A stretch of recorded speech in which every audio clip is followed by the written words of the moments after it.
करते हैं दिल्ली सरकार की। दिल्ली में केजरीवाल सरकार आज तीसरा बजट पेश कर रही है। विधानसभा में डिप्टी सीएम और वित्त मंत्री मनीष सिसोदिया ने बजट पेश किया। बजट पेश करते हुए दिल्ली के उप मुख्यमंत्री ने पीएम मोदी पर निशाना साधा। उन्होंने नोटबंदी के फैसले पर केंद्र सरकार के फैसले को आड़े हाथों लिया। सिसोदिया ने कहा कि मोदी सरकार ने नोटबंदी का फैसला टॉस करके लिया।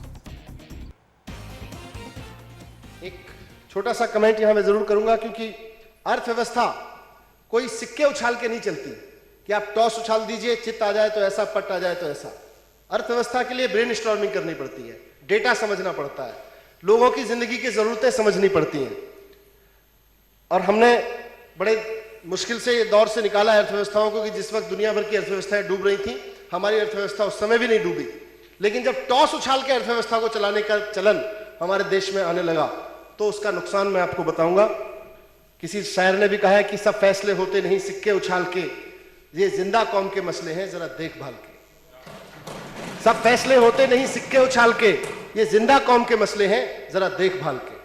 लेकिन हमारे देश में अध्यक्ष महोदय, हमने पिछले दिनों में देखा कि बाकायदा सिक्के उछालकर, हेड या टेल देखकर डिसीजन लेने की, अर्थव्यवस्था में बड़े बड़े डिसीजन लेने की एक परंपरा हमने देखी, एक बड़ा वो हमने देखा, और उसका नाम हमने रखा नोटबंदी। मुझे नहीं पता कि किसी ने स्टडी की या नहीं की, मुझे नहीं पता कि लोगों की जिंदगी, जिंदा कौम के मसलों को किसी ने समझा कि नहीं समझा। बस टॉस उछाला किसी कमरे में बैठ के, हेड आ गया तो नोटबंदी कर देंगे, टेल आ गया तो नहीं करेंगे। और मुझे लगता है उसी तरह से ये फैसला किया गया। जिक्र जरूरी है इसका। क्यों?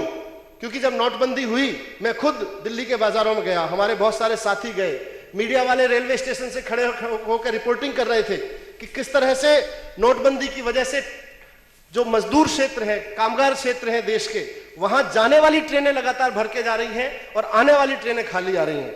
हालात ये हो गए थे अध्यक्ष महोदय कि घर में पड़ी तनख्वाह की गड्डी तक किसी काम न आई, घर में पड़ी तनख्वाह की गड्डी तक किसी काम न आई, बच्चों के गुल्लक तोड़े तब जाके घर में सब्जी आई।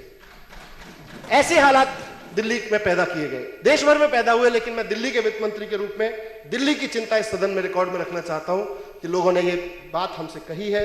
हम लोगों के व्यापारियों से मिले, दिल्ली में जाके हम आम लोगों से मिले, एक सामान्य दिहाड़ी मजदूर से मिले जिसने इसलिए सुसाइड कर लिया क्योंकि उसके घर में रखे हुए 5,000 रुपए किसी काम नहीं आ रहे थे, और उसके घर में तो बच्चों की गुल्लक भी नहीं थी, उसके पास इतना ही था कि वो फांसी लगा के सुसाइड कर ले। ऐसे लोगों में भी हम कर गए हैं। ये मैं